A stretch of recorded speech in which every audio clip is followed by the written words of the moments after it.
Halo Shalom guru-guru sekolah minggu, apa kabarnya? Selamat datang di channel Children Care Ministry Indonesia. Tentunya kita masih di CCMI TV. Yes! Sekarang anak bikin cap.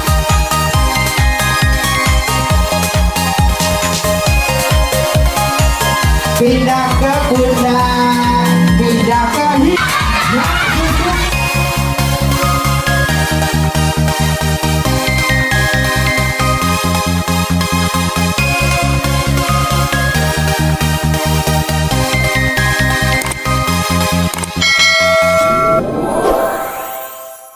Nah, hari ini kita akan membahas tentang psikologi anak.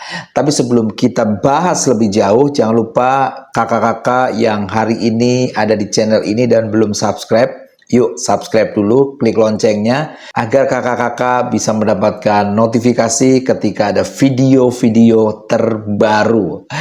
Nah, puji Tuhan karena hari ini Kak Puji bisa kembali berada di channel ini. Tentunya Kak Puji rindu sekali untuk terus menginspirasi, memotivasi, mendukung kakak-kakak semua untuk terus berkembang, untuk terus memberikan yang terbaik, melayani anak-anak. Nah, pada video kali ini atau pada konten kali ini, kita akan bersama-sama belajar tentang psikologi anak. Hal ini penting karena psikologi anak akan membantu kita untuk mengerti bagaimana kita menghadapi anak-anak yang kita layani, agar kita tidak salah ketika kita menghadapi anak-anak yang kita layani. Nah, kakak-kakak semuanya, Bapak Ibu, guru-guru sekolah minggu, ataupun siapapun yang hari ini ada di channel ini, kita akan mengawali dari perkembangan anak batita. Anak batita adalah anak bawah 3 tahun. Oke?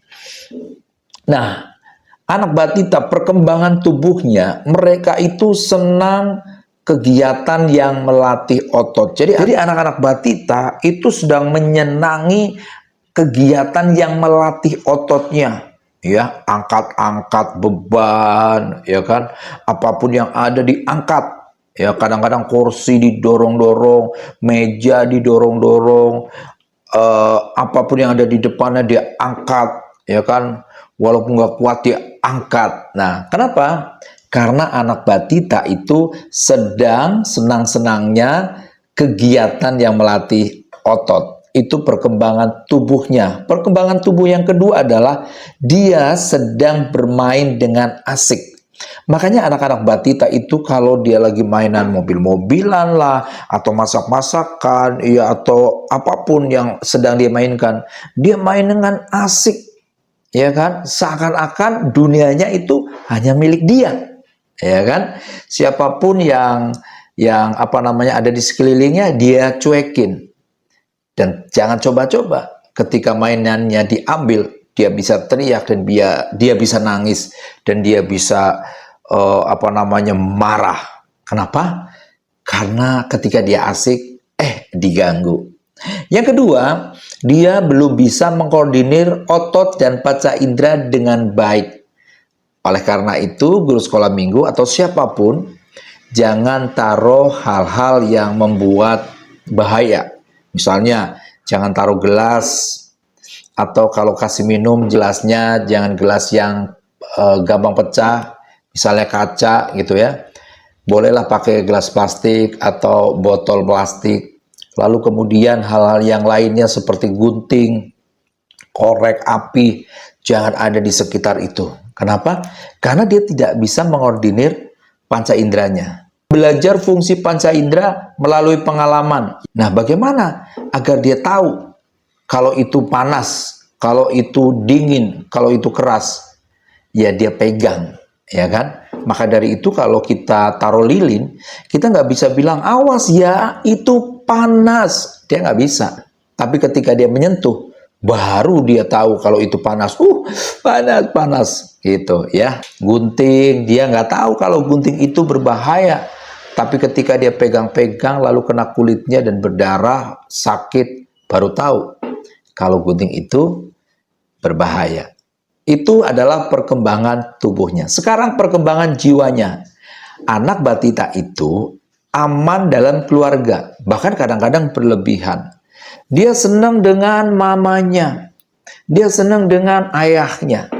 Dia itu aman di dalam keluarga dan dia bisa nangis ketika ditinggal. Ya, maka dari itu kadang-kadang kita sering lihat ya, atau pernah merasakan nih anak kita ketika kita mau kerja, ya nggak mau ditinggal, ya kan, nggak mau lepas dari orang tuanya.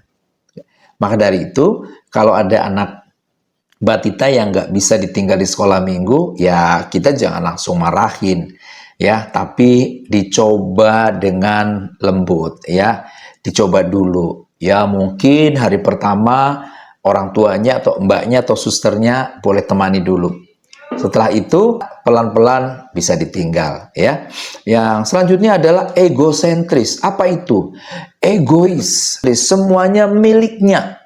Kadang-kadang sampai rebutan tuh kalau miliknya dia itu dipinjem atau diminta sama temannya. Ya enggak, ini milik aku, nggak mau, nggak mau. Mamanya miliknya dia. Ini bukan milik kakak. Ya, kalau mamanya misalnya dia lebih sayang sama kakaknya, ini bawa aku, ini papa aku, ya, egosentris. Lalu kemudian apa lagi?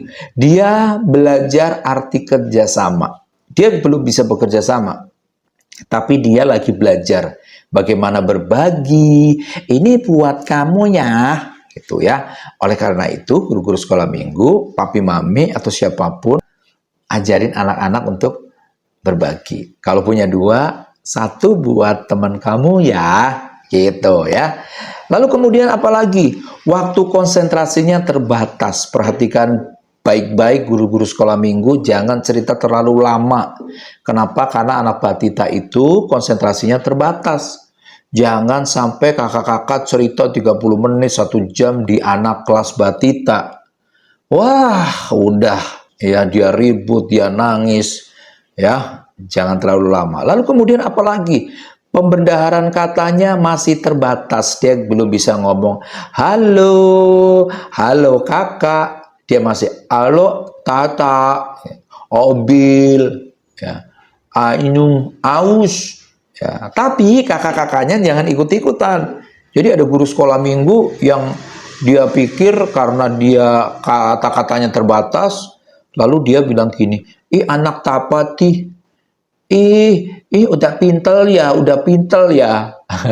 Itu salah kakak-kakak. Justru kakak-kakak atau papi mami atau siapapun ajarin anak untuk ngomong lebih cetak lagi. Halo, halo, halo. Shalom, apa kabar? Ih, anak siapa ini kok hebat banget? Ini pasti anak Tuhan Yesus ya. Iya tata, aku anak Tuhan Yesus. Iya Tuhan Yesus. Ya Tuhan Yesus. Tuhan Yesus. Iya Tuhan Yesus. Lalu kemudian apa lagi? Rasa ingin tahunya itu sangat besar. Maka sering kan kakak-kakak melihat atau mami papi merasakan ketika anak kita itu tanya. Dia lihat lampu, dia tanya, itu apa? Itu lampu. Ditanya lagi, kalau yang itu lampu. Yang itu lampu lagi. Lalu dia tanya lagi, kalau yang itu gambar orang. Yang ini gunting. Ini gunting. Iya, yang ini mobil-mobilan ya? Iya, mobil-mobilan. Yang ini apa? Ini handphone. Apa? Handphone. Nah, gitu ya.